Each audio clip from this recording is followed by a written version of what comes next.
Hi there, Lisa Oliver, author here. See, that's me. And first thing I must say is you can see these papers flapping behind me. It's a really blowy day here today in New Zealand, so just ignore that as best as you can. So what are we talking about today? Today we're looking at the 5 things that I do to successfully market my books. And they're things that you can do too. For those of you who don't know me, I have been writing for the past 8 years. I am a self-published author. That's very important. And I have over 80 titles to my name in the paranormal romance genre. I have been living exclusively off my writing for those 8 years, thanks to my wonderful, loyal and extremely enthusiastic readers. And honestly, I wouldn't be doing this if it wasn't for them. They are an absolutely amazing group of people that have been loyal and really amazing to me over the years. So thank you. But for the rest of you, I'm not the type of author that's going to be on the USA Today list. I'm not going to hit the New York best-selling Times. Is it the New York Times bestsellers list? I'm not going to hit that either. But I do sell enough books every single month for me to be able to pay my mortgage, pay off 3 cars, enjoy a really comfortable lifestyle, and generally have fun with my life. So if that's the sort of thing you're looking at, then hopefully you've 1, finished your book, 2, self-published your book on whatever platform suits you best, and please let it be Amazon, because honestly, that would be the best place for new authors. And then 3, you've started marketing your book, and that's where this video will help you out. Okay, so my first tip is Facebook groups. Yes, social media is not as effective as it used to be. Yes, there are a lot of issues with Facebook with relation to, don't they have privacy issues or something like that? But the fact of the matter is, despite all that, Facebook groups are really amazing for authors. They are genre specific. There are millions of them, and all you have to do is type in your genre into the search bar and put reader groups, and you will find your audience. Now, of course, you can't just barrel into any group and say, "Hi, buy my book." That's not how things are done. Facebook is a social media platform, social being the operative word.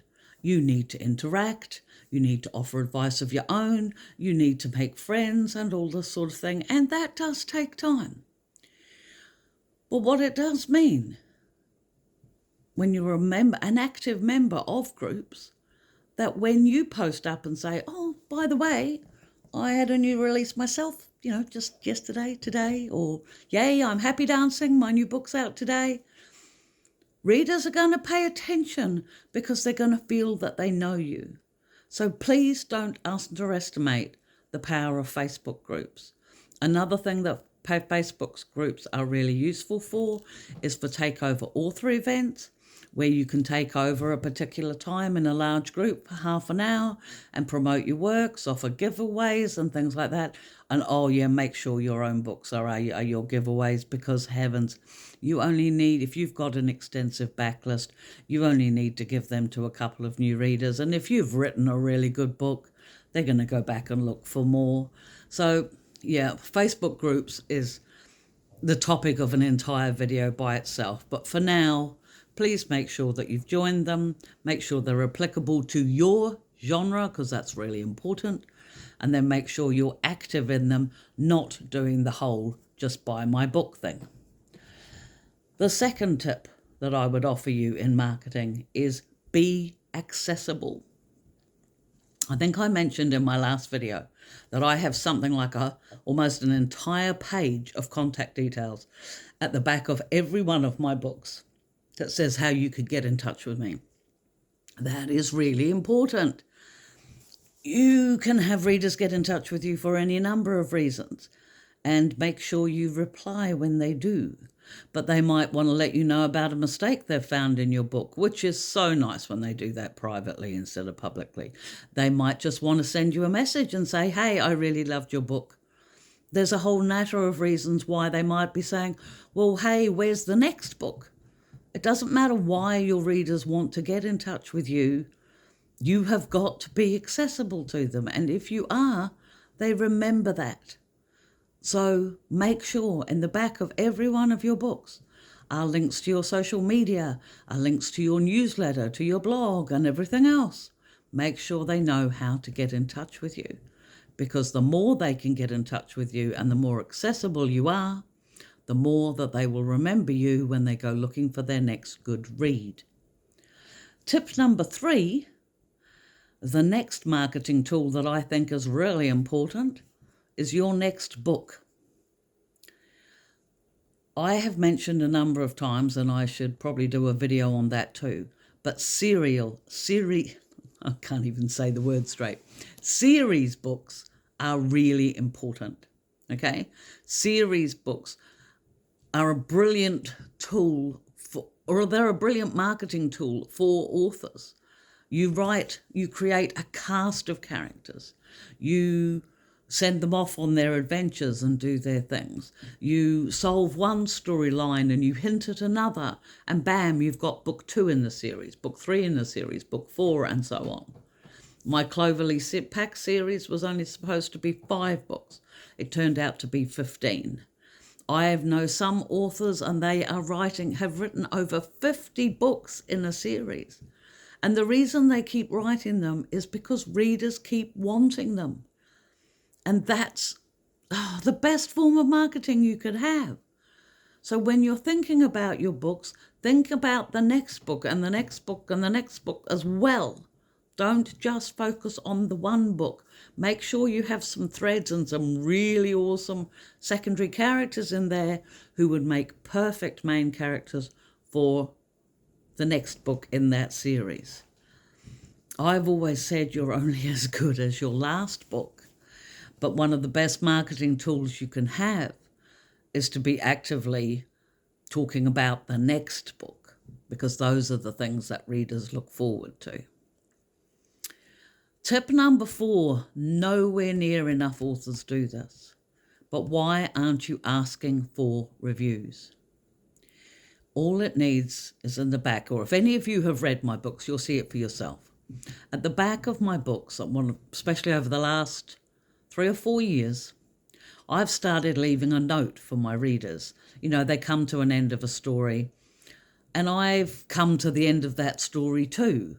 So I'll put in a little note about how I might have felt when I'd gotten to the end, or what might be coming next, what other books that they might anticipate, because, you know, I started writing one series and I got a special idea for another series, and then another shiny idea took me, and I've probably got about 4 series I'm currently writing at the moment. I'm being very good in cutting some of them down, but I always leave a note and let my readers know what I'm doing next. And as part of that note, in the back of every book, I ask very nicely and politely, if you've enjoyed this book, would you please review it at your place of purchase? Because these reviews do make a difference, and I tell my readers why they make a difference. And because your reader's feeling good because he's gotten to the end of a really good book and they're really pleased about how you've made them feel through writing an amazing book, they're going to want to help you in that moment. So in that moment, you ask them, hey, could you do a little thing for me? Please leave me a review, because reviews help you get new readers. Reviews help convince a reader to buy your book or to try you out if you're a new author to them. They are a vital part of any author's marketing process. So please ask your readers nicely if they would leave you a review. And while we're on that topic, don't buy your reviews. If Amazon finds out, you will get your account closed, and it really doesn't do any good at all to the organic growth of your book sales. And we're on to tip number 5. And number 5 is kind of what I'm doing here. It's called being a real person. here I am, see me? I'm a normal person. I'm not stunningly pretty. I'm quite old. I'm a regular person. I'm a real person. People can see me. When people look at me, they think, oh, that's Lisa Oliver. When they look at my Facebook profiles, they'll see, what do they see? Oh, they know that Lisa Oliver writes books because that's how they probably found my Facebook profiles. But when they look through my profiles, they also see the day I first used my brand new air fryer that my kids bought me for my Mother's Day last year. They see posts about my dogs. They see posts about when the weather's really bad. They see posts about I do a lot of art. I make resin art and I do fluid art paintings. So they see posts about that. You've probably seen that if you've looked at any of my other YouTube or TikTok videos. You know, I don't just write. I'm not just a body behind a computer. I'm not a machine. I'm an actual person. And when you come across on social media and in your marketing efforts as an actual person, a genuine person, a person perhaps you think you might be able to be friends with, then your readers, when they think that, they're more likely to remember you when it comes to spending their book dollars. So, because they'll think, oh, yes, I was talking to Lisa Oliver the other day. Oh, that's right, she's got a new book out, you know. But we might have been talking about how to get the bubbles out of a resin egg. Have you got any idea? Apparently it involves, I was supposed to get a torch, not a heat gun. But anyway, you see what I mean? It's not just about books. Yes, we promote our books. But what you're doing beyond that is you're promoting yourself as a person. I'd like to think that the Lisa Oliver brand stands for somebody who is friendly, who is honest, who is accessible, who writes stories that make you smile, and who believes in love. So love and acceptance is a huge deal. So when I'm marketing, it's not really marketing at all. I'm just sharing who I am and what I do. And believe me, that's a really powerful thing to do. So anyway, I'm going to leave you on that because this is, heavens, 12 and a half minutes long already. But please, think about it. Think about what you're doing in your marketing efforts. And if you've got any questions at all, please feel free to put them in the comments below. If you have enjoyed this, my YouTube channel is so new and I've still got so much to learn here. But if you could give me a like or even a subscribe, I would be so happy. So thank you all for listening and don't forget to hug the ones you love. Stay safe out there.